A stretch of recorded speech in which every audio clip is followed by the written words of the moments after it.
Esto es La Entrevista con Raúl Valladares. No pasaron 50 días de gestiones de la administración de la presidenta Xiomara Castro de Celaya para que la Organización de las Naciones Unidas, ONU, diera luz verde a una comisión internacional contra la corrupción y la impunidad en Honduras, tal como lo confirmó el viernes anterior el ministro de Relaciones Exteriores, Eduardo Enrique Reina. Previo a ello, el Congreso Nacional aprobó en febrero pasado la llegada de la Sisi, que marcharía con independencia en investigaciones, con énfasis en inteligencia y análisis financiero, además de acciones punitivas para combatir frontalmente la corrupción.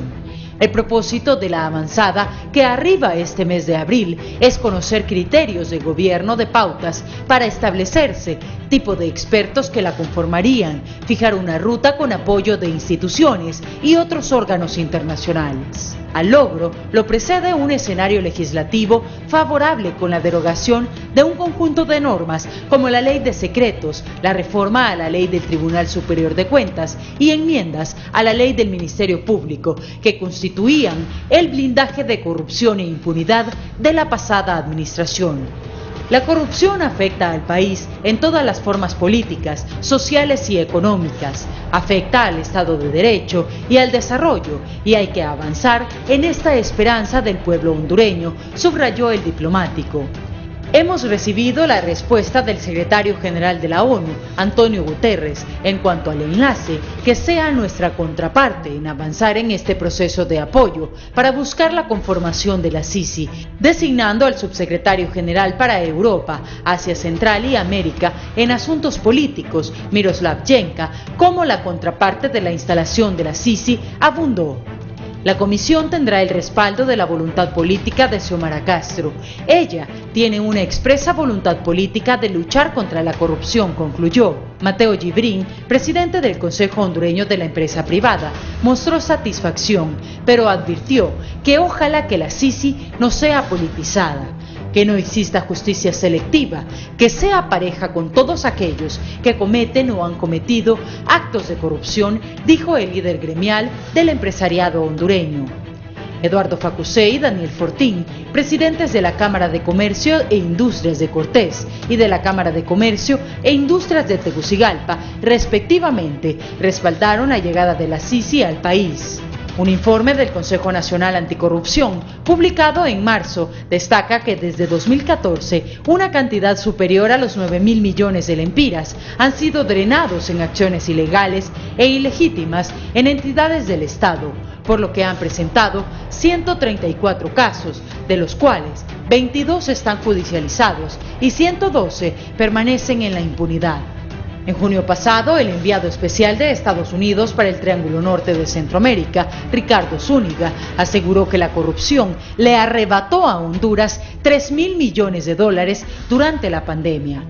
Según el Índice de Percepción de la Corrupción del año 2021 de Transparencia Internacional, en el último quinquenio de apreciación de los ciudadanos de este flagelo en el sector público en Honduras ha empeorado, junto a un descenso de la posición 157 a la 180 en el ranking internacional de corrupción. A mediados de 2015, Honduras fue conmovida por las mayores movilizaciones autoconvocadas de su historia, cuando miles de ciudadanos, cansados de la corrupción y la impunidad, se desplazaron por las calles de las principales ciudades demandando la creación de la Sisi, forzando en 2019 al gobierno y a la OEA a crear la Maxi, que tras denunciar 12 años de corrupción, un año después, en enero de 2020, recibió un tiro de gracia del Congreso Nacional que no extendió su mandato, abriendo el capítulo más degradante de la historia nacional.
Buenos días, gracias por estar con nosotros en la entrevista. Es un gusto saludarles. Hoy es lunes 21 de marzo del 2022. Iniciamos la semana. Voy a tener un programa diferente porque hoy voy a hablar de los temas de la política exterior del país. Está conmigo el ex canciller de la República, el abogado Milton Jiménez Puerto. Milton, ¿cómo estás? Muy buenos días, Raúl, gracias por invitarnos a tu programa, también por gozar de la compañía aquí de nuestro amigo Gerardo Torres, vicecanciller de la República, seleccionado por la presidenta Xiomara Castro. Gracias. El vicecanciller de Relaciones Exteriores y Cooperación Internacional, Gerardo Torres, me parece a mí, no he tenido, he platicado, una vez vino Gerardo durante los años de lucha de libre, pero me parece una de las acertadas designaciones de doña Xiomara, de un joven con capacidad y talento. A la gente hay que reconocerle los méritos. Gerardo, bienvenido. Muchas gracias, Raúl, un placer estar aquí, un placer también estar en compañía de Milton Jiménez, ex canciller de la República, personas, tanto Raúl como Milton, que me tocó a mí ver como joven militante de la izquierda, ser piezas importantes en aquel gobierno del Poder Ciudadano, y bueno, que pasaran tanto tiempo y estar aquí junto con ustedes es para mí un grato honor y un gran placer. Igual para nosotros. Podemos considerar que la lucha contra la corrupción como uno de los movimientos sociales más importantes de los últimos tiempos. Gerardo, se habla de la avenida de la Sisi a Honduras. ¿Qué piensan en la Cancillería? Bueno, la presidenta Xiomara Castro hizo valer, digamos, a reclamo del pueblo de Honduras.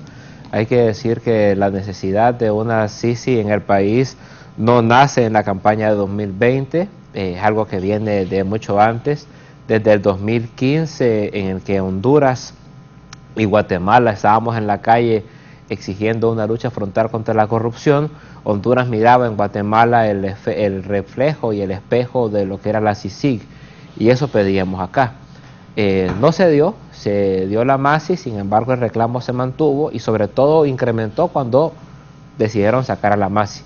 Entonces la exigencia de una CICIG en Honduras era un reclamo de todos los sectores, no solamente de Libertad y Refundación, y la presidenta Xiomara Castro en su campaña se comprometió a hacerlo.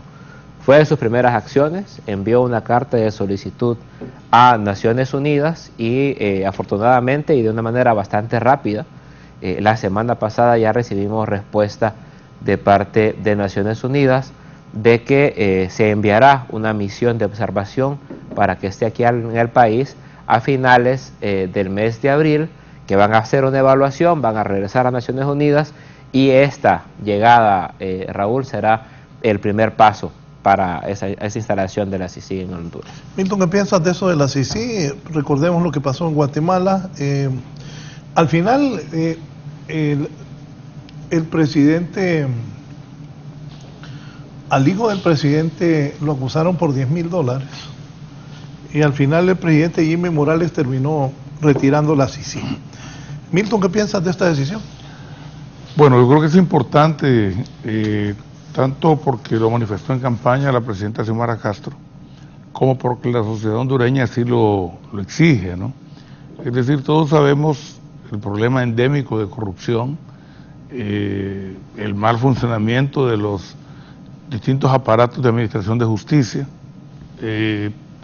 Creemos que es importante que Honduras reciba apoyo, un reforzamiento en todos los niveles del sistema de administración de justicia y como lo señaló Gerardo, ya desde antes este problema viene desde justamente la marcha de las antorchas, que lo recordamos, que Juan Orlando Hernández en aquel momento utilizó este mecanismo como una forma de distracción y había por supuesto una fuerte presión, pero se hizo a imagen y medida de lo que él y su gobierno quería y luego sin, digamos, dotarle a las distintas instancias judiciales, jurisdiccionales y fiscalizadoras del Estado, la independencia que requieren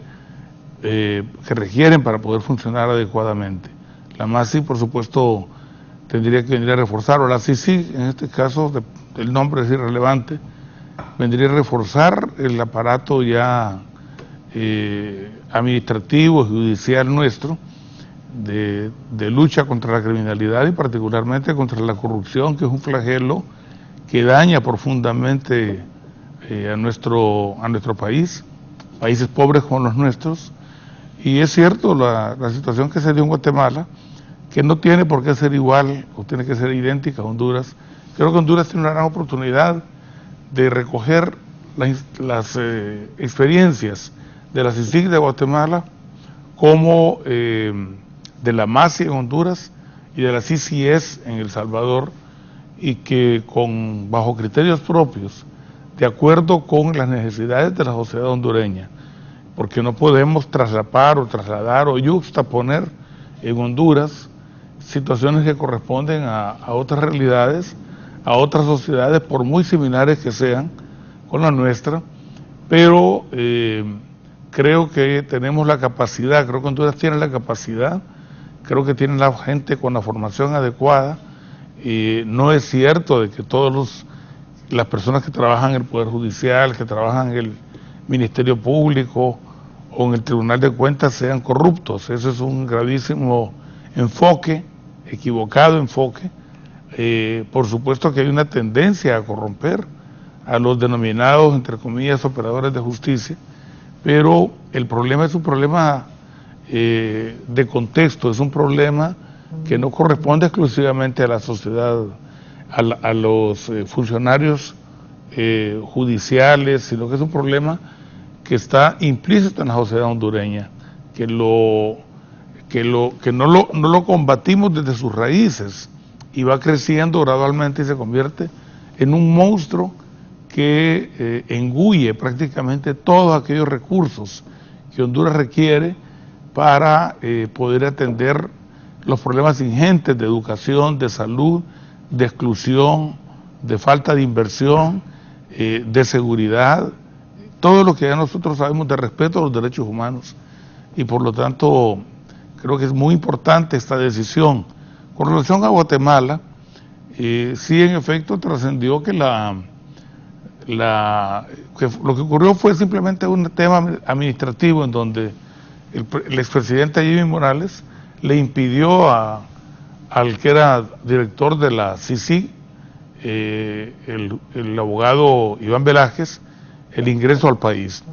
Aparentemente el origen fue eso, justamente el hecho de que investigó un caso en el que se veía implicado un hijo del presidente Morales, y eso pues como que fue la gota que derramó el vaso, porque tampoco podemos olvidar de que, si bien es cierto, dentro del ámbito del derecho internacional se cede siempre un poco de soberanía, tampoco se trata de cederla en un 100%. Creo que es importante que si se instala esta comisión en Honduras, como seguramente así va a ser, porque ya se están dando los pasos apropiados en esta dirección, el gobierno de la República, la representación del país, el Congreso Nacional, tiene que ejercer también una labor de control y de vigilancia con relación al funcionamiento, porque se han dado casos en los que han habido algunos que se han considerado presidentitos, que tienen más poder que el mismo presidente, o en este caso presidenta de la República. Pienso que se debe ser sumamente cuidadoso con ese aspecto, Raúl. Sí. Vicecanciller, ¿cuál es la visión del gobierno de esto de la CICIG? Bueno, yo creo que tenemos que, como bien lo decía Milton, hay que aprender de los errores cometidos. Una de las cosas que le costó caro a la CICIG en Guatemala fue que cuando tenía éxito y digamos que lograba los aplausos de la comunidad internacional, cuando empezaba a avanzar en esas redes de investigación tocaba intereses privados que pues no querían que se les investigara, ¿no? Una cosa fue el apoyo a la CICIG en 2015, cuando estaban investigando la línea en contra del presidente Otto Pérez, Y otra cosa muy distinta fue el año siguiente, justamente, ya como ya lo decía el ex canciller Jiménez Puerto, cuando empezaron a investigar a Jimmy Morales. O sea, el que sale beneficiado por la caída de Otto Pérez, que es Jimmy Morales, cuando la CICIG empieza a investigar más el tema de las redes y empieza a tocar a sectores empresariales que apoyaron a aquel movimiento ciudadano de Guatemala, entonces empieza a perder esos apoyos. Y después Jimmy Morales no solo se encarga de parar a la CICIG, sino de atacarlo. Yo creo que eso hay que aprender. Una cosa que aprendimos del trabajo de CICIG en Guatemala es que los casos de corrupción nunca son solo los casos que tienen que ver con el funcionario del Estado, sino que tienen que ver con redes. Y eso es un modelo que ha seguido CNA y que ha seguido UFERCO y que intentó seguir MASI. O sea, eso no podemos negar que la escuela de CICIG nos haya dejado cosas buenas. El entender la corrupción como un análisis de una gran red. ¿Cuál es la debilidad, creo yo, detrás de eso? Que la CICIG, después de 12 años, nunca logró tener en Guatemala un punto de contacto nacional que le diera esa fortaleza. No podemos pretender nosotros que vamos a tener un aparato internacional que hoy es urgente en Honduras, pero que van a pasar 5 años o van a pasar más años y vamos a seguir siendo completamente dependientes de la capacidad internacional de investigar casos de corrupción. Desde una vez que llegue CICIG y que haya un aparato internacional con el apoyo de Naciones Unidas y de la comunidad internacional, inmediatamente tenemos que empezar a construir nuestra capacidad y nuestro sistema de justicia, ¿no? Porque no podemos negar y no podemos voltear la vista de entender que el hecho de que necesitemos un aparato internacional es porque el nacional no está dando los frutos que esperamos. Pero poner toda la esperanza, Raúl, Milton y toda la gente que nos mira, en que va a venir la comunidad internacional a combatir la corrupción en Honduras y a solventar el problema, eso es no entender los errores que nuestros vecinos en Guatemala cometieron. Debemos fortalecer el sistema de justicia inmediatamente, deben ir a la par la investigación directa de la investigación contra la corrupción y el fortalecimiento del Ministerio Público, de la Corte Suprema de Justicia, del Tribunal Superior de Cuentas, de la Procuraduría General de la República y de todos los aparatos, de incluso el Consejo Nacional Electoral, del Tribunal de Justicia Electoral, desde los tribunales, desde los juzgados. Cualquier aparato en Honduras que imparta justicia debe de ser revisado y debe de ser apoyado para tener una capacidad nacional propia, pues. O sea, que este acompañamiento internacional sea eso, un acompañamiento mientras nosotros podamos fortalecer nuestro propio sistema nacional.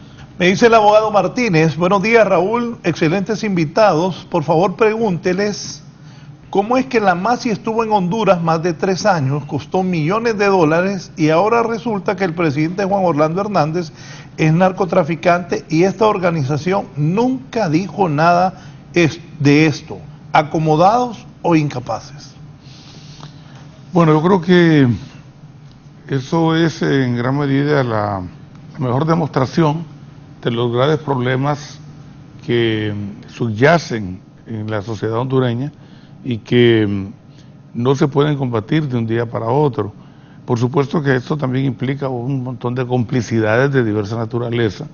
El hecho mismo, todos conocemos el proceso que se siguió para la selección del Poder Judicial, de autoridades del Ministerio Público y de otras instancias en las cuales el expresidente Juan Orlando Hernández tuvo una incidencia directa. Se habló incluso de montos, de cantidades para corromper diputados de los distintos partidos políticos. Hubo, recordemos también, de reconocidos diputados de partidos, no digamos del Partido Nacional porque es el partido de gobierno, pero sí el Partido Liberal y de Libre y también de algunos pequeños partidos que integraban el Congreso en ese momento, que, como decimos comúnmente, se dieron vuelta, se vieron seducidos por, digamos, el poder del dinero que Juan Orlando Hernández manejaba muy hábilmente. Eso, sin duda alguna, permitió un nivel de grande de impunidad. Imagínense, si uno lo mira desde la perspectiva más bien anecdótica, porque el daño que se le ha hecho a la sociedad hondureña es inmenso. No podemos desconocer el impacto que ha tenido, no solo en cuanto al aspecto económico, que es ya de por sí inmenso, ¿no? Inconmensurable, sino que también a la imagen del país, que una vez más se ve manchada, se ve lacerada, estigmatizada. Pareciera que Honduras solo sale ante la comunidad internacional cuando hay problemas de esta índole o cuando hay catástrofes naturales, ¿no? Entonces, creo yo que si de las veintitantas denuncias que en su momento distintos organismos de derechos humanos, distintos sectores de la sociedad presentaron ante el Ministerio Público, no estoy seguro si son 23 o 25, todas ellas las encabetaron, José Raúl, todas. Con una de ellas, si hubieran judicializado, seguramente la extradición a estas alturas sería prácticamente imposible jurídicamente hablando. Es decir, que el nivel de prepotencia, el nivel de soberbia al que se llegó, dio como resultado que nunca se judicializaron ninguna de estas denuncias, algunas bien fundamentadas, otras tal vez no, pero bastaba, repito, con una de ellas judicializada para que se impidiera la extradición del expresidente Juan Orlando Hernández. Y luego, no hay que olvidar que muchos de sus amigos personales ocupaban cargos relevantes dentro del sistema de administración de justicia, y prácticamente el Estado de Derecho en ese momento se convirtió en una quimera. Honduras ha tenido un problema serio en cuanto a la institucionalidad democrática, y el hecho más importante de todo esto fue el quiebre que se dio cuando el golpe de Estado de junio del 2009, que muchos no queremos reconocerlo, pero que es una realidad.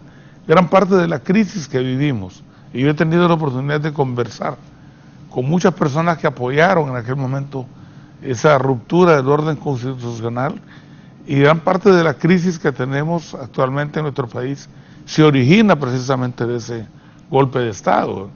Entonces, no tenemos, hay tantos filósofos que lo han dicho.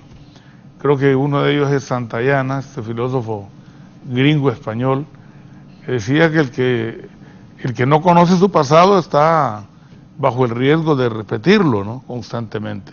Así es que, mientras no conozcamos la historia, nosotros hablamos ahora, alguna gente dice que ustedes repiten mucho, con esto del golpe repiten mucho y no quieren ver hacia el futuro. No es así. Yo creo que a estas alturas todo el mundo ya piensa de eso como algo del pasado, pero que tiene una vigencia histórica importante. Porque así como no se nos enseñó a muchos de los que fuimos en aquel momento a la escuela, en los años 70, en los años 60, todos los 16 años de dictadura de Carías, que no estaba en la formación académica de los estudiantes de primaria y de secundaria, igualmente no se nos enseña lo que ocurrió en el 2009, y hay muchísimos jóvenes hoy en día que lo desconocen, y ese es un grave error, como igualmente desconocen las profundas violaciones a los derechos humanos que se han dado históricamente en el país, pero que se agudizaron y llegaron a un nivel de inhumanidad terrible durante el periodo o la década de los años 80. Entonces, todo esto creo yo que en un contexto nos indica la necesidad también de modificar la formación académica, de por sí ya bastante débil en nuestro país, para incluir en los programas de historia los acontecimientos más relevantes de la sociedad hondureña. Ahí dice instalación de la CICI en ese rótulo que tenemos. ¿Qué periodo de gobierno investigaría, vicecanciller? Sí, bueno, yo creo que justamente esa pregunta me estaba fijando y me parece sumamente importante, justamente porque tiene que ver con las redes, ¿no?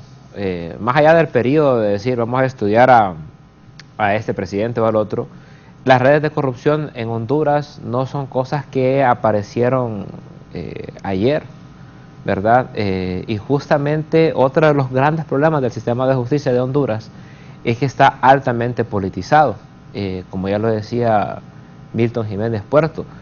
a la gente no le gusta que se hable del golpe de Estado y además que uno si quisiera podría no hablar con eso. ¿Cuántos años tenías cuando el golpe de Estado? 24.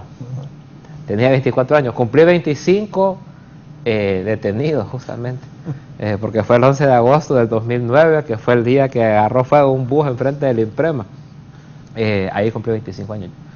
Pues en ese marco, no entender que después del golpe de Estado, o en el marco del golpe de Estado, se politizó la justicia de este país. Aquí se criminalizó personas, se persiguieron gente, bueno, nosotros mismos, pues, como jóvenes en aquel momento, los militares no nos podían ver en la calle con una pañoleta roja porque nos detenían en un centro de detención, pues. O sea, entender que la justicia no solamente es que está corrompida por temas de dinero, sino que también está corrompida porque ha sido utilizada como una herramienta de persecución política, eso es parte fundamental, ¿no? Un compañero o una compañera que lleva preso 2, 3 años por defender la tierra que siempre fue de él o de ella, y que aquí el Partido Nacional se la concesionó a una empresa minera, y que él y su familia lo que hicieron fue defender sus derechos, pero en vez de acusar a quienes expropiaron a la gente o la sacaron violentamente, se judicializa a quienes defienden los recursos naturales en este país, es no entender que el sistema de justicia tiene una crisis que va más allá de que a un funcionario le den billete por hacer un negocio o hacer el otro negocio.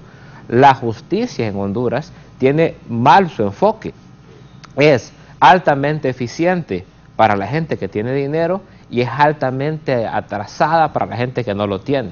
Actúa con mucha diligencia en contra de la oposición política y oculta la mirada frente al que es amigo del sector del poder. Y entonces la gente dice, es que ustedes solo quieren investigar al Partido Nacional. Pueden decir que estuvieron 12 años en el poder, pues. Y en estos 12 años el país pasó de un 52% de pobreza a un 74% con una deuda de 15.000 millones de dólares. Entonces, si el BID, el FMI, el Banco Mundial, la cooperación europea, la cooperación de los Estados Unidos, bonos que colocaron a nivel internacional, gente con la que se endeudaron, sumaron un total de 15.000 millones de dólares en 12 años, que eran para combatir la pobreza, para combatir la inseguridad, y ni se redujo la pobreza, ni se redujo la inseguridad. Entonces la pregunta evidente es, ¿dónde está el dinero? ¿Verdad? Entonces, si me preguntan a mí, en efecto, va a haber una profunda investigación en estos 2 años de gobierno que todo mundo sabe que fueron profundamente corruptos y que por eso es que salimos a la calle en 2015. Fíjese, Raúl, que en 2015 fue bien interesante porque yo salí a la calle en el 2009 y me decían que nosotros éramos radicales, que estábamos en contra de la democracia, que, en fin, ¿verdad? Y la gente que estaba a favor del golpe de Estado se daba golpes en el pecho diciendo que ellos y ellas eran las defensores de la democracia.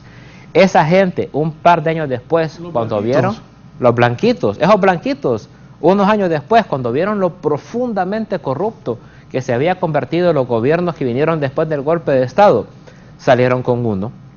Y yo en las calles, en las antorchas, había gente que me decía, fíjese que yo estuve a favor del golpe de Estado y viera qué arrepentido estoy, por eso aquí estoy con mi antorcha en contra de la corrupción. El tema de la corrupción en Honduras es tan grande que logró unificar en una protesta ciudadana a gente que ideológicamente es muy distinta. Y fue una plataforma fundamental para la victoria política de Xiomara Castro en noviembre del año pasado. Me dice el abogado Jorge Flores, si ya el señor vicecanciller dice que en Guatemala tardaron 12 años en empezar a tener acciones en contra de la corrupción, ¿para qué traer una organización burocrática y lenta para un problema que requiere acciones de inmediato? Hay que ser creativos y buscar algo que incluya abogados hondureños, que hay muchos y muy buenos, y capaces que ya conocen los verdaderos problemas de corrupción en Honduras. Milton Jiménez es uno que fácilmente podría dirigir una MASI y híbrida entre abogados hondureños y extranjeros que podría suministrar la ONU. Solo quiero decir una cosa, bueno, 2 cosas sobre eso. Primero, es que el modelo que se está buscando justamente es ese, es un modelo que combina la parte internacional con la parte nacional.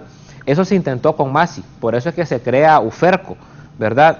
Y una de las cosas que estamos hablando para el tema de la CICIG es que cuando llega la CICIG no se va a debilitar UFERCO, sino que más bien se debe fortalecer UFERCO para que UFERCO sea parte de esa estructura nacional que acompañe la estructura internacional. Y otra cosa importante, la CICIG duró 12 años, desde el 2007, en el que se aprobó por Naciones Unidas para Guatemala, hasta el 2019, que sí ya se retiró. Pero en ese proceso hubieron 1.500 personas investigadas, entre los cuales estuvo el presidente de Guatemala, Otto Pérez, que fue en 2015. O sea, no fue que empezó hasta 2015, sino que en 2015 llegaron al punto más alto, que fue cuando investigaron a Otto Pérez y a la vicepresidenta Valdetti. Pero nosotros pudimos ver un buen ejemplo. O sea, a pesar de que la MASI solamente hacía recomendaciones, no podía hacer una investigación directa, la MASI hizo procesos de investigación que, si se hubieran continuado, hubieran tenido grandes resultados. Pero lo que decían anteriormente, la MASI tenía un freno, porque tenía una dependencia demasiado alta con el presidente, y eso la presidenta Xiomara Castro de ninguna manera lo quiere. Ella quiere que este aparato que traigamos, que construyamos, sea autónomo, que no sea controlado políticamente, sino que venga justamente con una independencia a hacer una investigación que tanto le hace falta al país. Me dice el empresario Fernando Alvarenga de San Pedro Sula: buenos días, Raúl, y a sus distinguidos invitados. ¿Qué pasaría si la CICI hace un comunicado y expresa que todo el proceso del Congreso es ilegal?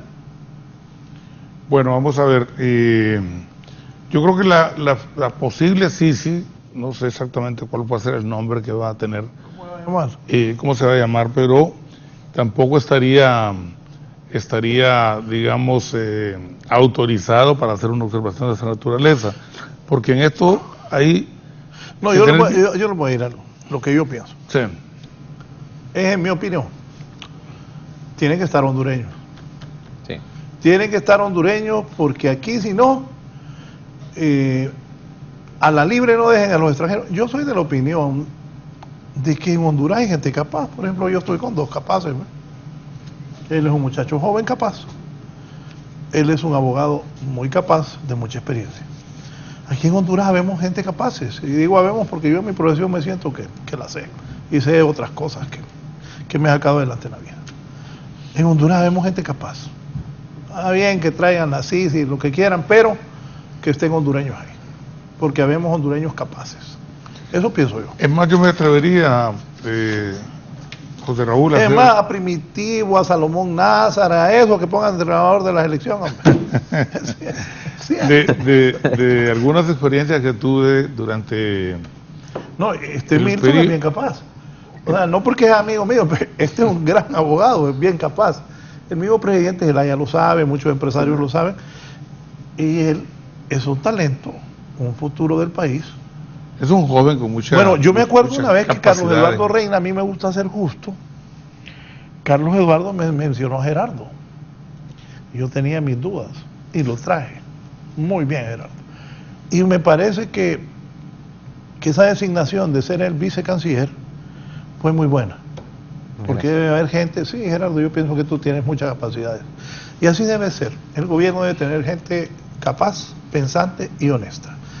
Eso sí, porque Xiomara y Mel, de eso no los pueden señalar. Son gente honesta.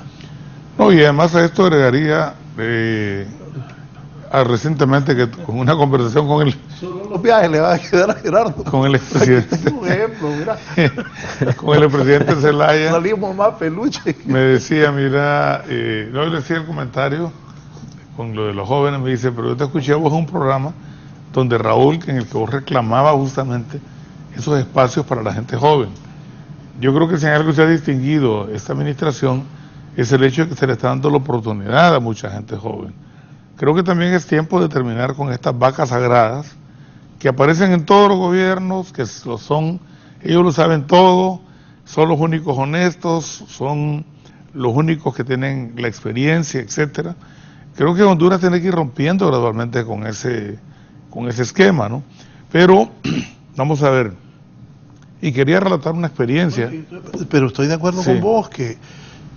¿Cuántos años tenés, Gerardo? 37. Tan joven, o sea... Hombre joven, claro.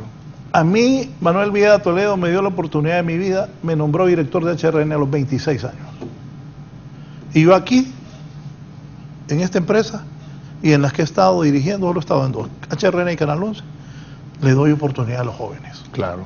Y claro, uno ocupa gente que tenga experiencia, pero a los jóvenes hay que darles oportunidades. Causa temor en alguna gente porque nosotros vivimos en una sociedad en donde impera la gerontocracia, es decir, es el poder de los viejos, solo los viejos.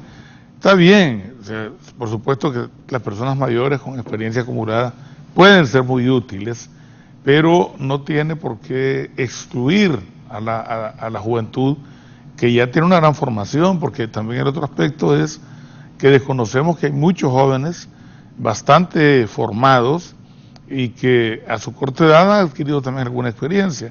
Pero lo que yo quería comentar, José Raúl, es que uno de los casos, y haciendo referencia a lo que mencionabas tú, en uno de los casos que me tocó llevar a mí representando a algunas personas con un problema en el que estaba implicada la MASI como el ente que atrás de UFERCO estaba gestionando la investigación, nunca se judicializó, pero la investigación.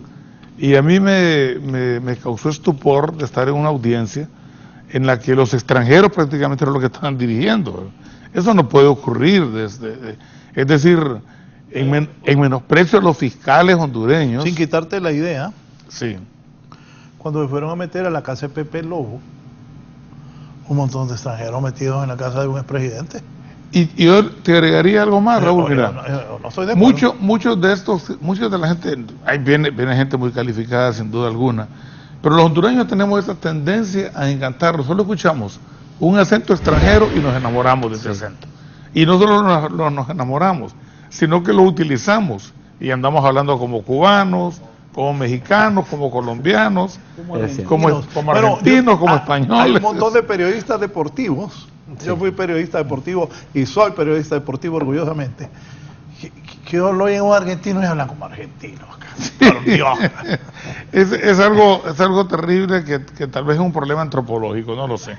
Pero lo que sí está claro es que, vamos a ver, tener una corte contra la corrupción, un juez contra la corrupción, en donde están ahí los extranjeros prácticamente intimidando, que los han seleccionado ellos. Yo creo que eso no se puede permitir. Eso sería un gravísimo error. Que pueden participar, que puedan, digamos, contribuir para ver las calificaciones, pero y también las calificaciones de ellos a dónde están.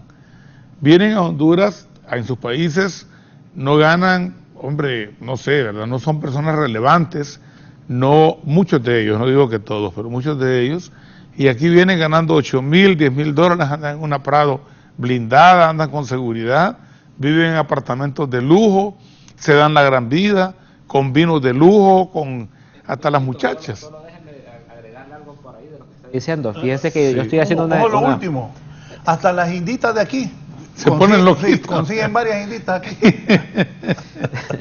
Bueno, y de los dos lados. Sí. Aquí yo tengo varios amigos que se me han ido porque se encantaron de compañeras extranjeras. Se fueron a vivir afuera. Pero yo estoy haciendo una investigación actualmente del tema de la cooperación. Sí. Porque estamos viendo que la cooperación en Honduras, que va parecido con esto, no tiene mayor dirección, ¿verdad? O sea, aquí es interesante, fíjense que cuando son fondos no reembolsables, o sea, que tienen mucha auditoría, que son difíciles de robar o de redireccionar, para decirlo de otra manera, el gobierno de Honduras no se metía mucho en eso. Era muy difícil, ¿no? Por ejemplo, USAID, GIZ, tenían fondos que ellos mismos ejecutaban. Entonces ahí dejaban prácticamente que la cooperación decidiera qué quería hacer. Habían otros fondos que eso sí pasaban por el Estado, que también eran de cooperación, que yo me estaba dando cuenta que hay una tendencia de ciertas ONGs que también ahí andan dándose golpes de pecho, hablando de que son los baluartes en contra de la corrupción, donde el gasto del presupuesto en consultorías era de arriba del 60% y la ejecución de los fondos en terreno menos del 20%. O sea, así se explican los salarios de $10,000. O sea, si yo me traen a mí de experto a Honduras, yo allá no me conocía ni mi casa, y acá me están pagando un salario de 10.000, 12.000, voy a hacer exactamente lo que me digan que tengo que hacer para mantener ese estatus. Que eso fue una cosa que dijo Salvador Narrala, que ustedes se acuerdan, en un foro, que lo atacaron durísimo, ¿no? Que hasta salió la OEA a hacer un comunicado diciendo que qué barbaridad que Salvador Narrala. Porque Narrala lo que dijo en ese programa de televisión fue: son millones los que Juan Orlando está aprobando para el tema de consultores internacionales. Y esos consultores internacionales no van a venir a contradecir lo que dice Juan Orlando. Fíjense que cómo es la historia, ¿no? Que ahora, bajo el crisol de lo que ha pasado con Juan Orlando y de su captura por narcotráfico, uno puede volver a ver la historia y la va a ver muy distinta. Cómo se mira ahora aquel informe del 2017 en el que Transparencia Internacional dijo que Honduras era uno de los países más transparentes. O cómo se mira aquel informe en el que decía que los esfuerzos de lucha de Juan Orlando Hernández eran realmente aplaudibles en el caso de lucha anticorrupción. O sea, cómo se ven todos esos informes. ¿Qué pasó? La cooperación internacional tenía el gobierno de Honduras, gente que hacía indicadores para ellos, que los cooperantes, aunque no se la olieran bien, aunque no se dieran cuenta de que las cosas no estaban funcionando del todo, le daban la venia al gobierno de decir: están trabajando bien, porque poca gente, y yo creo que ahí es de aplaudir a parte de la gente que estuvo en el gobierno de los Estados Unidos, de Alemania, de Canadá, que se pararon y vinieron a foros de televisión a hablar en contra del cierre de la MASI. Mucha gente, por no pelearse con el gobierno y por no ponerse en una situación incómoda, no dijeron nada. Por eso yo estoy de acuerdo con lo que decía aquí el amigo que mandó el tweet o el mensaje a Raúl. Mucha gente sabía que la MASI, cuando empezó a trabajar, la frenaron y mejor se callaron. Poca gente. Yo me acuerdo haber visto por ahí a alguna gente de la Embajada de Alemania o de Canadá, incluso rompiendo, Milton, las barreras de la diplomacia. Claro. Hablando que por favor no vayan a cerrar la MASI. Los otros mejor se callaron y dieron un paso para atrás. Tema del talento joven, porque era el presidente. Bueno, fíjate que yo, la única vez que he sido funcionario público, tenía 40 años cuando era secretario del presidente Zelaya. El que no envejece es ese Mel, no sé cómo hace, pero... El que no para. Sí, no, uy. Es que la política le sube la adrenalina. Sí, óyeme, de verdad, Mel... Le da colágeno, sí, como está de sí, moda. Le da colágeno. El sábado le pregunté que cuántos años tenía doña Tenchita, porque es Mel y el Gerardo, mismo. Solo una pregunta aquí del comisionado presidencial para la Reforestación Nacional y Medio Ambiente. Me acuerdo una cachimbeada que le pegaron al pobre Miguel Briceño allá por el Luarque. La corrupción e impunidad no tiene color. La CICI no debe ni viene a investigar gobiernos, tiene que venir a investigar y judicializar a los corruptos. El gran problema es que aún seguimos con un Ministerio Público y Corte Suprema pegados a intereses personales y políticos, no al rol para los que fueron electos. Bueno, mal electos, dije Miguel Briceño. Raúl, solo en consonancia con lo que menciona Gerardo, miren, algunos de estos organismos hoy en día, que son los más críticos contra la administración de Juan Orlando. Solo te interrumpo, Milton, disculpa. Sí. Buenos días, Raúl, y a sus invitados, dice Gilberto Ríos. Saludos, creo. Saludos, Gilberto. El objetivo estratégico para combatir la corrupción es lograr una Corte Suprema de Justicia que no será impuesta por el crimen organizado. Si Juan Jiménez Mayor avanzó con una MASI limitada y saboteada por el gobierno de Jo, estoy convencido que con una CICI apoyada por el Ejecutivo llegaremos a dilucidar bastante sobre la corrupción en Honduras. Saludos a sus dos invitados, dos buenos amigos. Muchas gracias. Solo quería mencionar esto de que algunos que hoy se pumpunean el pecho y están allí, basta con revisar las grabaciones y los periódicos, los medios de comunicación, y se dan cuenta que fueron cómplices de Juan Orlando, ¿verdad? Estaban en todas las comisiones interventoras, ahí estaban ellos. Algunos llegaron a cargos importantes en organismos anticorrupción porque Juan Orlando los apoyó, y cuando incluso un organismo que todavía 2 días, no recuerdo muy bien, antes de la toma de posesión de la presidenta Xiomara Castro, estaban exigiendo que por qué no presentaban requerimientos fiscales contra Juan Orlando. ¿Qué había implícito detrás de eso? Porque también hay que ser peligroso dejarse engañar con aquellos que están constantemente hablando y hablando en los medios de comunicación hoy en día, pero que hace 4 o 3 años eran partícipes de todo ese sistema que Juan Orlando había impuesto en el país. Yo creo que justamente, Milton, a eso es lo que viene la misión de observación de Naciones Unidas. Viene justamente a platicar con esos actores, viene a recoger la experiencia de lo que fue Massi. Claro. Obviamente muchos de esos actores que hoy se presentan como los luchadores contra la corrupción, pero que fueron avales de Juan Orlando durante sus 8 años y los 4 que estuvo como presidente del Congreso, yo creo que para eso es muy importante. Y yo quiero aprovechar aquí Canal 11 porque quiero agradecer a toda la gente que nos está viendo y felicitando, ¿no? Dice, puchica, que un montón de flores se tiraron hoy. Yo lo agradezco. Yo no venía preparado para eso, pero lo agradezco. Yo te voy a ir. Yo creo en vos. Gracias, Raúl. Sí. Igualmente. No, y yo digo también, por ejemplo, los que no, aquí le voy a ir. El otro día le tuve que decir que díganle al eje de migración que se pare, hombre, que hable por un gran problema, y el muchacho se paró y habló. O sea, aquí también estamos para apoyar, para construir por el país. Con este desastre que yo vivo aquí, yo no tengo el billete que tienen muy pocos para irse de Honduras. Entonces aquí tenemos que construir, es la verdad. Y que haya gente joven con capacidad, que bueno. Yo quiero aprovechar ahorita, Raúl, aquí en Canal 11 y toda la gente que nos está viendo para hacer un llamado a la sociedad civil, a los funcionarios públicos, que esta gente viene la última semana de abril probablemente. Hay que saber entregar ese mensaje, ¿no? Que no vayan a ser los voceros que fueron, como bien dijo Milton, aliados, interlocutores de Juan Orlando, avales de Juan Orlando, y que ahora se quieren presentar como los grandes defensores de la lucha anticorrupción. Que no sea esa gente la única con la que se reúne esta misión, que sea la gente de sociedad civil que fue perseguida durante estos 12 años. Los organismos de derechos humanos. Los organismos de derechos humanos, claro. La gente que ha acompañado a la gente, esos abogados. Yo estoy de acuerdo con lo que dice Raúl, que aquí hay gente muy valiosa. Si no fuera así, no sería tanta gente la que ha sido perseguida o tanta gente la que se atrevió, a pesar de lo peligroso que era, de levantar la voz en contra del régimen de Juan Orlando Hernández y del Partido Nacional. Aquí hay abogados que están en el exilio, que están en peligro de su vida y su familia.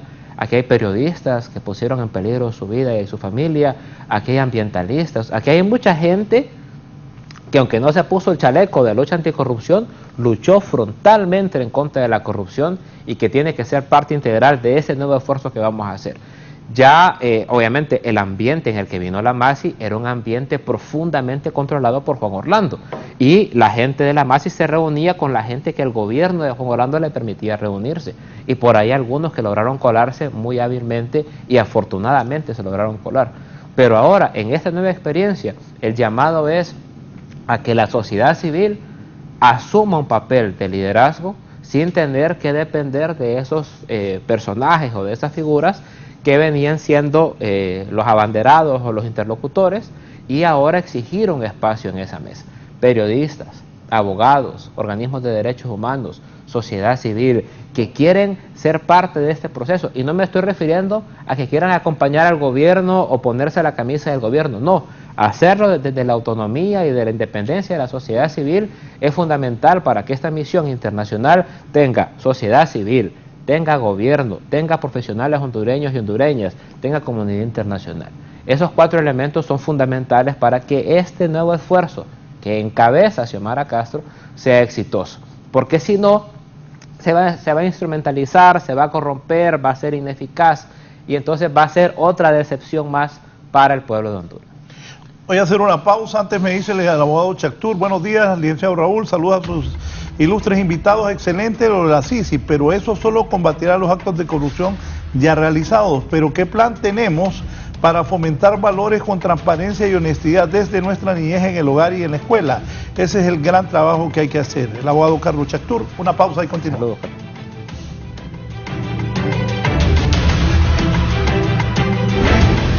Ya volvemos con más de la entrevista con Raúl Valladares. Continuamos con más de la entrevista con Raúl Valladares.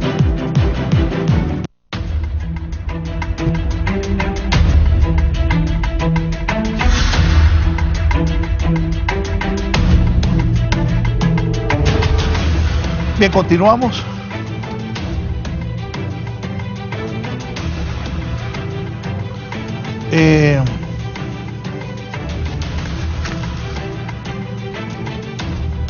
¿Qué debe hacer el gobierno de Honduras, Milton, con los Estados Unidos? ¿Con los? Estados Unidos. Bueno, es que vamos a ver, si se refiere específicamente al tema de la MASI. No, la MASI, Honduras, ¿cuál más debe ser Yo me acuerdo, porque yo estuve ahí, cuando el presidente Zelaya fue una relación, a mí me gustó que el presidente Zelaya se les paró firme a los definitivamente, yo soy testigo, claro. Somos testigos de eso. Son circunstancias muy difíciles. ¿Cuál va a ser, el gobierno de Xiomara, en tu opinión? ¿Cuál debe ser su relación con los gringos? Bueno, han estado viniendo, vino Kamala, vino la defensa, la del Comando Sur. El viernes pasado vino el grupo que Kamala tiene, que es el grupo de empresarios. Con Fernández a la cabeza. Ajá, con Fernández. Pero les voy a decir algo a los dos. Hasta hoy, $1 no nos han dado los gringos. $1. Ocupamos que nos ayuden económicamente, no sé si con préstamos, no sé, pero el país ocupa ayuda, porque las finanzas están bien fregadas.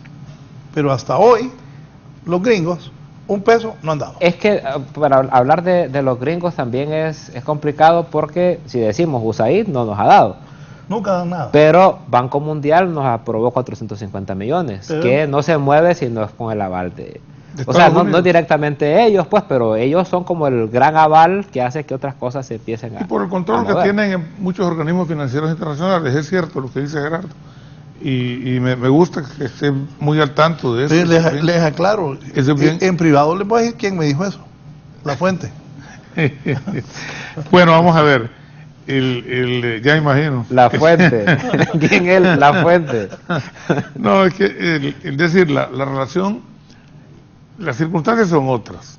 Es decir, el 2006 al 2009, junio, cuando se produce el golpe de Estado,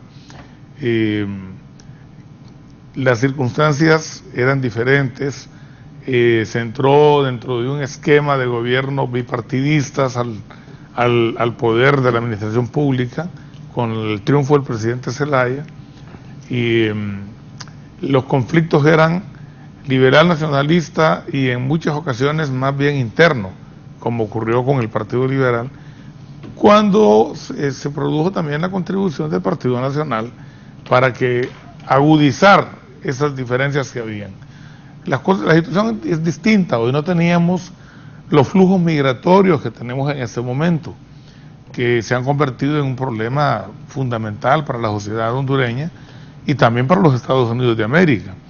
Estados Unidos tiene mucho interés, por eso todos los funcionarios que vienen, y en todos los programas de ellos se va a ver que están siempre hablando de las causas que provocan ese flujo masivo de migrantes.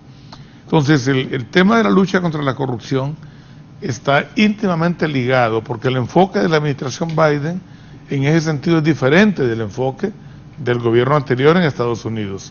Ellos están pensando en contribuir, colaborar para que Honduras luche contra la corrupción, porque creen que la corrupción, y no dejan de tener razón, es uno de los mecanismos por los cuales se desvían gran cantidad de fondos que podrían servir para prestar servicios básicos a la población más vulnerable. Raúl, yo me sorprendo, se lo digo honestamente, cuando veo muchas personas de clase media, clase media baja o incluso de clase media alta, que dicen, ¿y por qué tenemos nosotros que subsidiar a los pobres? ¿Verdad? Muchos de ellos se les olvida que ellos fueron pobres también, ¿no? Por un lado. Por el otro, se les olvida que estudiaron en una universidad en donde pagaban 45 o 90 lempiras al año, y eso les permitió, ya con un título universitario, ascender en la escala social. Es decir, ¿qué es lo que impera en Honduras? Una visión absolutamente egoísta, y queremos que hayan gobiernos abiertos, gobiernos que ayuden a sacar de la pobreza al país, pero nosotros no queremos contribuir con eso. Entonces, en definitiva, creo que hay una doble moral en ese sentido, y repito, lo más común, porque no me van a decir a mí que toda la gente que ahora ocupa cargos en el gobierno o en el sector privado, o que han tenido la oportunidad de ir a estudiar al extranjero y ahora están en organismos financieros o de otra índole a nivel internacional, son de origen rico, que heredaron una fortuna, y que entonces nosotros ahora pertenecemos, como dijo una vez un señor, que porque vivía en el Hatío era de la clase alta de Honduras, ¿verdad? Por favor. No, sí. Entonces, sí, en el Hatío, fosa séptica es lo que hay. Por eso me refiero, solo para mencionar un ejemplo. Entonces, el tema es, y esto volviendo a la relación. Todo rico, fosa séptica es lo que tiene. Así es. El tema, para volver a la relación con Estados Unidos, yo creo que el hecho de que haya personas como Enrique Reina, que es un diplomático de carrera, que conoce el teje y maneje de la Cancillería y de las Relaciones Exteriores, que hay personas como Gerardo, que es un joven que viene de luchar, de las luchas primero callejeras y luchas políticas posteriormente, y que tiene una visión y la formación también adecuada. Míreme, el mismo Tony García, que fue mi compañero, somos amigos, y Tony es alguien que trabajó muchos años en Naciones Unidas y conoce también cómo se maneja el mundo. Hay una joven ahora, la tercera ¿cómo se llama? Cindy Rodríguez. Cindy Rodríguez, la verdad no tengo el gusto de conocerla, pero supongo que tendrá sus méritos para estar ocupando también ese cargo. Entonces, eso, por ejemplo, junto con las decisiones que puede tomar la presidenta Xiomara Castro, nos garantizan la posibilidad de tener una relación, digamos, más cercana, de amistad, pero también de respeto, que es fundamental. En la relación con los Estados Unidos de América, Raúl, y vos lo sabes muy bien, y ahora a estas alturas lo sabe también Gerardo, el respeto es fundamental. Estados Unidos, si uno se debe respetar, lo respeta. Estados Unidos, si uno no se debe respetar, no lo respeta.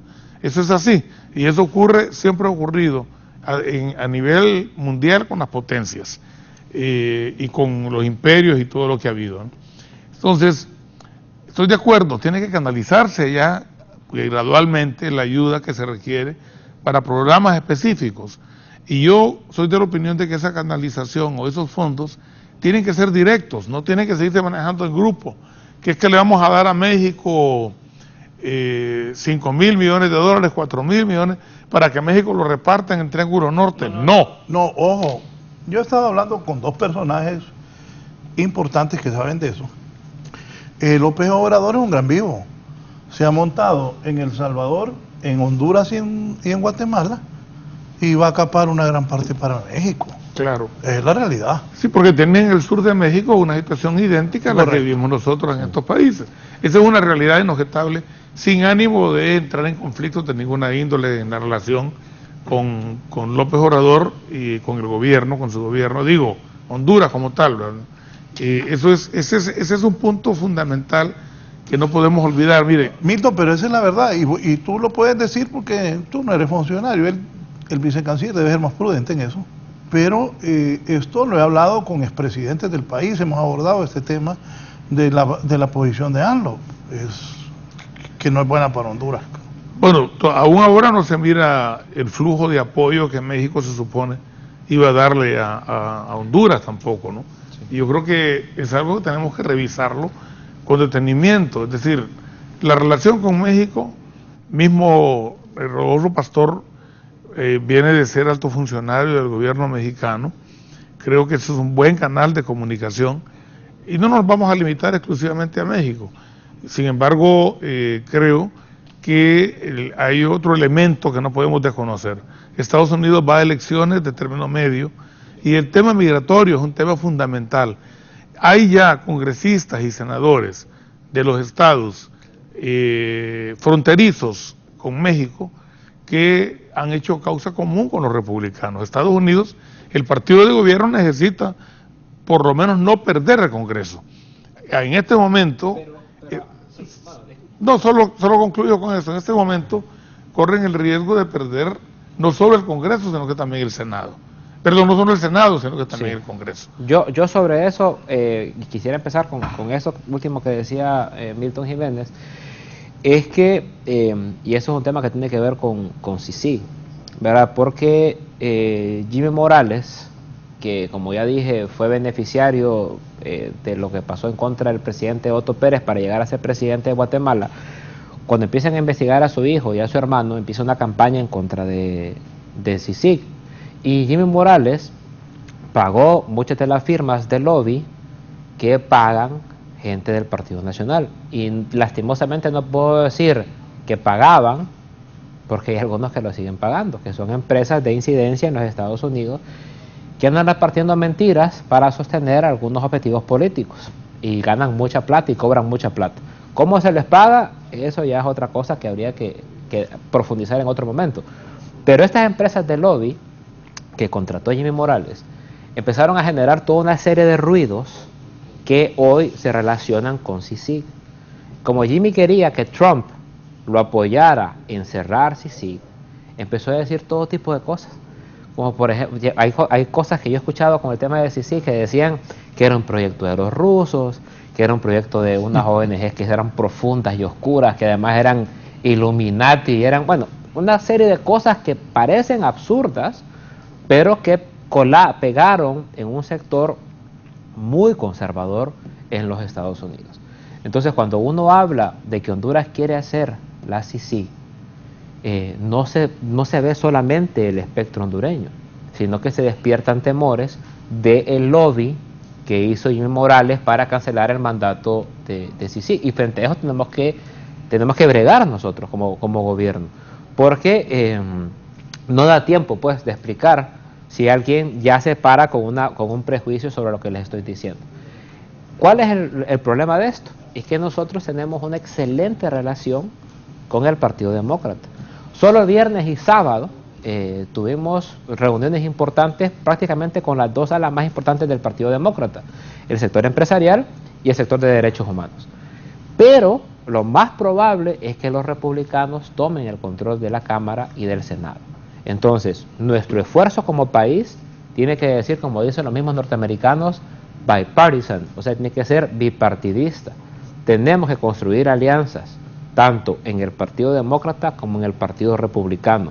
No apostarle, como hacían hacer antes los gobiernos de Honduras, que si eran de un partido le apostaban todos los demócratas o le apostaban todos los republicanos. A nosotros nos interesa resolver el problema del país y a ellos les interesa resolver el tema de la migración. Entonces, un reto que tenemos es lograr que esta buena relación que hoy tenemos con el Partido Demócrata, también podamos construir una buena relación con el Partido Republicano, y eso es fundamental para el éxito de Sisi y para el éxito de nuestra lucha en la generación de empleos y en la lucha en contra de la corrupción. Y solamente mencionar algo para la gente que no conoce, que es nuestra vicecanciller de cooperación, que es la compañera Cindy Rodríguez. Cindy estaba trabajando como asistente de la presidenta Xiomara en temas de cooperación y de apertura y del tema de becas. Entonces es una mujer muy joven que también viene de la lucha del partido y que ahora, pues para nosotros es un gran apoyo porque ella es la que va a llevar el tema de la cooperación. Tony le toca la nada fácil tarea del tema de la migración y el sector consular, y a su servidor le toca el tema de la política exterior. Con la suerte de tener al frente a alguien como Enrique Flores Lanz, Reina. Eduardo Enrique Reina, ando pensando en Quique Flores. Tener a Quique Reina en frente, que como ya lo dijo Milton Jiménez, Quique fue su vicecanciller, ¿no? Es correcto, sí. O sea, y Quique venía de una carrera diplomática muy fuerte. Quique Reina es una garantía, porque los norteamericanos pueden hablar con él, porque los amigos del sur pueden hablar con él, porque la cooperación lo conoce. Entonces es el gran conductor de la Cancillería, y ahora vemos tres detrás de él que vamos tratando de empujar la agenda de la presidenta Xiomara Castro en Honduras y afuera. No, ahí en la Cancillería no están mal. Ahí estamos bastante bien. Yo aquí voy a decir, cuando anden mal, a doña Xiomara y a Melo, les voy a decir. Pero allá en la Cancillería, Milton, fíjate que no andan mal, porque Quique Reina, aparte de sus capacidades profesionales, abogado, que tiene una carrera diplomática, que es un hombre, tiene un modo propio para un canciller. Claro. El modo de Quique es muy bien. Me parece, a mí me parece que los nombramientos, no conozco a la muchacha. A Tony García le dije que deje de andar disparándose, componiendo Twitter sin preguntarle al canciller, pero también es un hombre que conoce, y que ha estado. Pero el otro día le dije, pregúntele al canciller antes de andar poniendo los Twitter. Pero sí me parece que la elección de la Cancillería es bastante bien. Eso me gusta. De acuerdo. Raúl, sobre el tema de la CICIG, yo creo que también estamos obviando un aspecto que es muy importante. Lo que establecen las leyes hondureñas con relación al tema. Porque una cosa es que... Me dice Juan Flores, disculpa, de Estados Unidos, de la Fundación 15 de septiembre, está confundido el vicecanciller, se reunieron con el gobierno, no con el Partido Demócrata. ¿Cierto? ¿Cómo dice? Me dice Juan Flores, de la organización 15 de septiembre en Estados Unidos, está confundido el vicecanciller, se reunieron con el gobierno, no con el Partido Demócrata. Bueno, pero son miembros del Partido Demócrata, pues, o sea, vienen en cargos de gobierno, pero representan al Partido Demócrata porque ellos tienen el control del Senado y de la Cámara. ¿Cuál es el error que creo yo que no podemos cometer y que estamos trabajando con Eduardo Enrique en ese sentido? Es que Honduras tiene que tener una relación con los Estados Unidos, entendiendo también los temas internos de los Estados Unidos, pues. O sea, aquí hay gente que considera que nos ve a nosotros en Estados Unidos como malos o como enemigos, justamente porque el Partido Nacional decidió apostarle mucho al tema del lobby al Partido Republicano. Miren, yo trabajé, solo para contarles así rapidísimo, yo trabajé con varias fundaciones de los Estados Unidos todos estos años antes de asumir este cargo como vicecanciller. Y yo vi el cambio, pues, porque muchas de estas fundaciones tenían nexos con el Partido Demócrata. Entonces, cuando estaban los demócratas en el poder, era difícil para ellos contradecir las posiciones del gobierno. Pero cuando llegó Trump, ellos tenían una libertad que él le da a uno cuando está en oposición, la libertad de ser más frontal y ser más en contra o más lo que sea frente a las políticas oficiales. Entonces, toda esa gente, Nancy Pelosi, Norma Torres, todas esas personas, Kamala Harris, que fueron tan importantes y tan buenos amigos de Honduras en este proceso de este triunfo de la compañera Xiomara Castro, ahora vienen otros que sería un error verlos o tratarlos como enemigos, porque no son enemigos nuestros, pues ellos tienen contradicciones al interno. Entonces es necesario construir una estrategia que nos acerque al Partido Republicano, que muy probablemente va a ganar el Senado y va a ganar la Cámara, sin perder la buena relación que tenemos con el Partido Demócrata. O sea, Honduras, así como nosotros le pedimos a otros países que no tengan injerencia en la política interna de nuestro país, nosotros no podemos tomar partido por lo que pasa adentro de los Estados Unidos. Tenemos buenos amigos en un lado, hay que construir, y yo sé que con los republicanos es complicado por Trump, por el tema religioso, por el tema de la guerra, por de donde venimos nosotros, ¿verdad? Por nuestro antecedente ideológico y político. Sin embargo, es un reto al que tenemos que asumirlo por el bienestar y el beneficio de este país. No es fácil, pero es posible tener una relación correcta y muy bien hecha con las dos grandes alas que significa la política de Estados Unidos acá. O sea, no solamente se trata de exigir o de esperar que Estados Unidos cambie su política hacia nosotros, sino también nosotros como Estado cambiar nuestra política hacia los Estados Unidos. Claro. Pues Raúl, yo lo que estaba mencionando simplemente es el hecho, y para volver al tema original que es el de la masa, que no debería, desde mi perspectiva, pues, perderse de vista el hecho de que hay leyes internas que regulan ya ciertas participaciones. Una cosa es coadyuvar, que es muy importante, y otra cosa es dirigir procesos, porque escuché a alguno de los televidentes que mandó un WhatsApp que decía que la MASI o la CICIG tiene que presentar las acusaciones. No, para presentar las acusaciones están los órganos fiscalizadores del Estado, está el Ministerio Público. La MASI puede coadyuvar. El Código Procesal Penal... Milton, pero yo te voy a decir algo. Sí, Hay un montón de gente que está con Caniera, estoy de acuerdo. porque de verdad que se les pasó la mano. Claro, claro. Yo he claro. visto funcionarios de Tercera categoría, segunda, segunda, que que son millonarios, ¿no? Oíme, ¿cómo?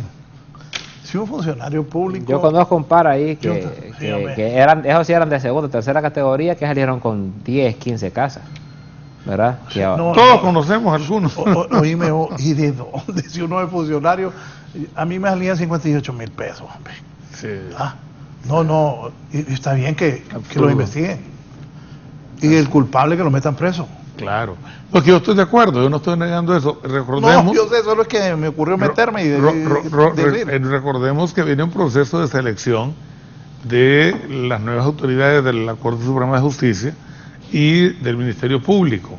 Esto tiene que ser, por supuesto, un proceso lo más transparente posible, en donde se seleccionan las personas más apropiadas, más capaces, con más experiencia.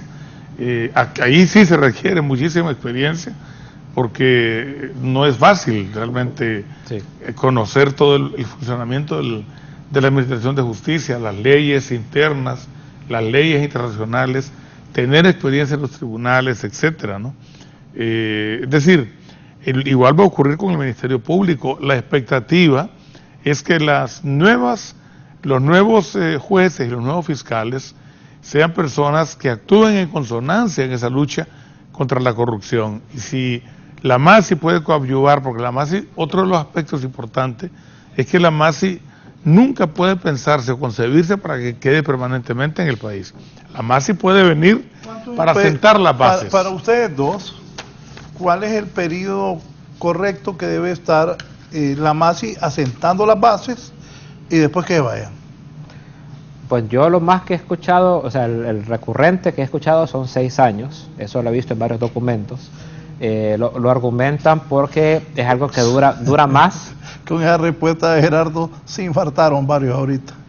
dura más que el periodo de gobierno, ¿no? O sea, no está circunscrito al periodo de gobierno. También hay que tomar en cuenta el inicio, ¿no?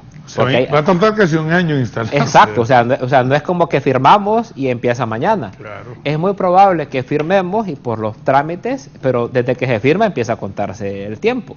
La otra cosa es que le quedan 18 meses a la actual Corte y al actual Ministerio Público. Entonces, ya con la MASI, con la No, CICI, la corte menos de un año ya. menos de un año. Sí, porque tiene que instalarse en enero del próximo año. Ah, bueno, un año, pues, o 6 meses que le faltan a ellos, 18 ya cuando tiene el Ministerio Público y todo el nuevo aparato, ¿no? Claro. Esa gente debe de ser pensada en el Congreso Nacional ya con la existencia de ese aparato en Honduras, ¿verdad? Y yo estoy de acuerdo con lo que dice Raúl, hay gente que está bien preocupada, pues. Uy, ¿Verdad? Espérate, cuando le pregunté, dijo 6 años, fue brinco el que pegaron un montón en la casa. O sea, es un periodo que yo he visto en varios documentos, todavía no hay nada oficial en eso, lo he visto en varias gente, sobre todo gente que es muy experta en el tema, que ya está mandando comunicaciones para platicar. Hay gente que quiere que regrese mucha gente de la MASI, hay gente que quiere que sea gente nueva, hay gente, por ejemplo, que considera que el Estado de Honduras debe de meter plata ahí, de financiar para garantizar, en el sentido de que debe ser una cosa compartida entre Honduras y la comunidad internacional. Hay otra gente que dice que no debería haber dinero del gobierno porque eso va a hacer que tenga un favoritismo. Todo eso está en la mesa de discusión y todo eso tendrá que ser abordado cuando venga la delegación aquí. Se va a reunir con los 3 poderes del Estado, con la sociedad civil, con los expertos en el tema, y esas son cosas que tenemos un mes para tener una propuesta formal y decirles, miren, esto es lo que estamos pensando, esto es lo que queremos, que hablen con otros sectores. Ellos regresan a Naciones Unidas y después allá tenemos la discusión con Naciones Unidas para firmar un convenio que además después tiene que entrar al Congreso. De ahí la pregunta sería, ¿está dispuesto el Congreso a aprobarlo? Todas las fuerzas a aprobar algo que tiene pues ese peso. Marcame ahí cuando el vicecanciller dijo que va a durar 6 años la más, y voy a hacer una promoción de eso para que tengan presente cuánto tiempo va a durar. Una pequeña observación sobre eso, Raúl. La famosa misión exploratoria que viene, ya anunciaron para el mes de abril. No olvidemos que es una delegación de alto nivel la que está llegando. Es un secretario general de Naciones Unidas. Aquí les manda saludos el próximo embajador de Honduras en Costa Rica, Carlos Aguilar. Bueno, saludos a Carlos, por favor, nuestro amigo, muy querido. Ya me prometió, es gran cuña, pero me prometió que un partido Saprissa La Juela lo voy a ir a ver y que me va a pagar todo. Gran cuña, pero bueno. No, lo que se estaba señalando, no, que bueno, hombre, Carlos es un gran profesional, uno de los mejores médicos. Lo salvó el COVID y además alguien con mucha calidad humana, ¿no? Sí, un gran amigo. Un gran amigo. Mira, la misión viene justamente a lo que ya lo señaló Gerardo, y es alguien de altísimo nivel, pero viene también la comisión política, que están adjuntos al secretario general de Naciones Unidas, y los funcionarios que vienen son gente con mucha capacidad, con mucha experiencia. Quien la encabeza, repito, es el secretario general adjunto, y por lo tanto hay que tener confianza que esa misión exploratoria va a ser muy útil para formular un proyecto que sea muy apropiado para Honduras. De Honduras, quien debe formular ese proyecto obviamente es Honduras, pero con el apoyo de la comunidad internacional. Y los otros puntos que yo estaba mencionando, una cosa es la asistencia técnica o coadyuvar, y otra cosa es que dirijan, porque ahí es donde yo personalmente, como profesional del derecho, sí cuestionaría el hecho de que sea una persona que venga del extranjero el que va a dirigir, porque entonces, ¿de qué sirve tener fiscales, jueces? Hay que contratar gente del extranjero para que ocupen esos cargos.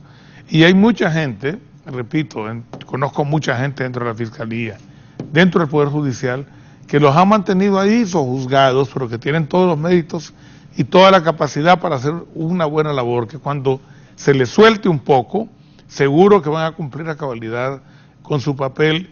Y no olvidemos que estamos frente a una nueva administración cuyo propósito, entre otros, es el de no estar interviniendo en otros poderes del Estado, el de no estar metido en el sistema de administración de justicia, sino darle la libertad, pero bajo el control que la Constitución y las leyes exigen. Gerardo, ¿cómo van a hacer? Ya, nos vamos. ¿Qué van a hacer para despedir a los nacionalistas? Por cierto, ojalá que en este gobierno, es casi imposible lo que voy a decir. Los ricos de Honduras ponen a los hijos en las embajadas. Hasta los de las iglesias ponen gente en las embajadas. Y yo puedo dar nombres y todo. ¿Te reí, va? No, es que yo sé que no te referís. ¿Cómo va a ser este gobierno? Yo no quiero embajada. ¿Cómo van a hacer, Gerardo? Bueno, yo primero... Otra cosa, Gerardo, 20 personas en el consulado de Miami. Por favor. Por favor. Bueno, primero contarles a la gente que un poco de tema de mala fe, ¿no? Que yo... o sea, la gente dice que ya estamos en un nuevo gobierno y que hay que asumir profundamente el discurso de la unidad, pero yo creo que hay cosas que hay que decirlas, ¿no? El Partido Nacional sabía que había perdido las elecciones pues desde la misma noche del 28 de noviembre. Sin embargo, el 11 de enero de este año, o sea, un mes y pico después de haber perdido las elecciones, aprueban una ley que es como un candado, es como un trabón para mover el servicio internacional, ¿verdad? Eso solamente para entorpecer nuestra tarea. Yo digo que en política, si uno pues pierde una contienda, debería de tener la ética de abrirle el paso al que viene después, pues para que pueda hacer su trabajo y pueda mostrar que es cierto lo que dijo, pues, o sea, demostrar que el otro pueda mostrar su trabajo. Sin embargo, no es así. Y así como... Y ahí en la Cancillería hay nacionalistas que han tenido puestos de embajador y todo, y se quieren quedar. No, hombre. Pero es que no solo... así. Que creen que los cargos son para ellos. Que los cargos... Pero es una cosa bien complicada de entender. Ponen a los familiares a llamar a Mel y Mel ya no les contesta. ¿Cómo van a hacer eso? Miren, y además que no se trata de una repartición de chambas, pues. O sea, Claro. si yo soy embajador, por ejemplo, de Juan Orlando, y salvo algunas excepciones que sí las hay, yo estuve este tiempo sosteniendo la imagen y la figura y los objetivos políticos de ese gobierno. De otro gobierno. Sí. ¿Cómo voy a cambiar yo tan radicalmente el discurso para decir, no, yo ahora soy el representante del gobierno de Xiomara y creo en la refundación y en el gobierno solidario? O sea, un periodista difícilmente puede pasar de un medio de comunicación ultraconservador a un medio de comunicación ultraprogresista, porque cuando la gente lo ve en la pantalla no le cree. Va a decir, ¿cómo es posible que me estaba diciendo hace 2 meses que todo esto era así y que ahora todo esto es así? No es distinto con un embajador. Y fíjate que has puesto, y hoy lo voy a contar aquí, yo renuncié a HRN gracias a don Manuel. Yo dirigí a HRN 17 años, pero después del golpe de Estado César Rosenthal me fue a buscar. Yani también, pero César. Y yo la pensé. No, en este momento yo no puedo volver a HRN. No está afín con lo que ha pasado. Por eso estoy aquí. Porque este medio sí, y los Rosenthal siempre se opusieron al golpe de Estado. Este medio siempre estuvo a favor de Mel, de que era un golpe de Estado. Entonces dije yo, ahí puedo estar. Lo que él acaba de decir es correcto. Así es. Entonces, el canciller Enrique Reina mandó una comunicación, todavía les da una segunda oportunidad. Les manda una comunicación, Eduardo Enrique, diciéndoles, pongan en disponibilidad su cargo. O sea, ustedes no tuvieron que ver con esta ley. De esos 86, porque son 32 embajadas, 54 consulados, de esos 86 personas, aproximadamente 20 y pico han puesto en disponibilidad. Los demás no. Nosotros somos un estado con pocos recursos. O sea, no podemos disponer de recursos que puedan ser utilizados para el regreso a las clases, para el tema de la vacunación, para el tema del combate al hambre, en estar pagando prestaciones. Entonces, la ventaja que tenemos es que Quique Reina conoce muy bien a muchos de estos embajadores, o a todos, conoce muy bien la Cancillería, y estamos avanzando paso a paso. Claro. Hay algunos que ya están cayendo en cuenta. Él está haciendo algunas rotaciones, está enfocándose en algunos puntos que son claves. Sin embargo, también hemos visto otro fenómeno, que hay consulados o hay embajadas, en el caso de los consulados, que no están atendiendo a la gente como se merece o como debe. Y cuando la gente llega a hacer filas y a mostrar su molestia, les dicen mentiras como que son disposiciones de la nueva Cancillería, cosa que no es cierta. Y En por Miami, otra, Miami está pasando bastante. está pasando en muchos de los Estados Unidos, Sí. que la gente va, no les dan los documentos y les dicen que es que la nueva Cancillería dijo que ya no se van a hacer esos documentos, y eso es mentira. Y es como que están buscando el despido para que se les pague una millonada en prestaciones. Claro. Y haber estado, se grabaron ellos, los hijos, los sobrinos, fueron a estudiar a las mejores universidades, teniendo el dinero para pagárselo a ellos, se los pagó el Estado de Honduras, y ahora en muchos casos están buscando irse con el último botín, o el último pedacito del botín. Y en el otro caso de embajadas, hay muchas embajadas que sencillamente no están operando, ¿verdad? Entonces nosotros ya hemos recibido varios reportes de gente que llega a la embajada de Honduras en varios países y no hay nadie. Entonces, yo sé que no solo nos pasa a nosotros y no queremos poner nuestro problema enfrente de los demás. Sabemos que le pasa a todos los ministerios. Es necesario tener acciones. Ya se han presentado algunas iniciativas en el Congreso. Es necesario dar espacio, no solamente para la militancia de Libre, que merece un espacio, sino también para hacer un cambio político. Porque los funcionarios que confían y que creen y que son abanderados del proyecto de Xiomara no son necesariamente los que están hoy en las oficinas, y están ahí por candados burocráticos, están ahí buscando que se les paguen prestaciones que algunos les dieron acuerdo en noviembre, les dieron el acuerdo en diciembre, y hoy están aferrados a una posición en la que no dejan avanzar al nuevo gobierno y están pensando nuevamente solamente en un interés personal e individual. Alguien me decía el fin de semana, ya para irnos, ¿y dónde está la gente? Me dijo Jaime Vos, me dice, ¿cómo es que fue los 50 fueron a gritar a favor de Juan Orlando afuera de la corte? Sí. Ahí es el partido entonces. ¿Y dónde está Miriam Guzmán? ¿Y dónde está Toño Rivera? ¿Dónde están todos los nacionalistas? 50. Es cierto. Y dije yo, sí es cierto, cuando me leer un montón de gente en la calle. Vicecanciller, gracias. Gracias por la invitación. Gracias por la invitación, un placer estar aquí, ya sabe, cuando usted diga, aquí estaremos. Gracias, señor vicecanciller. Canciller. Muchas gracias, Raúl, y gracias por darme la oportunidad de compartir con... Andás estrenando corbata. Está a tu orden, a tu disposición. Sí, porque la necesito. Gracias, Pinto. Un gusto. Buenos días, que tengan una buena semana.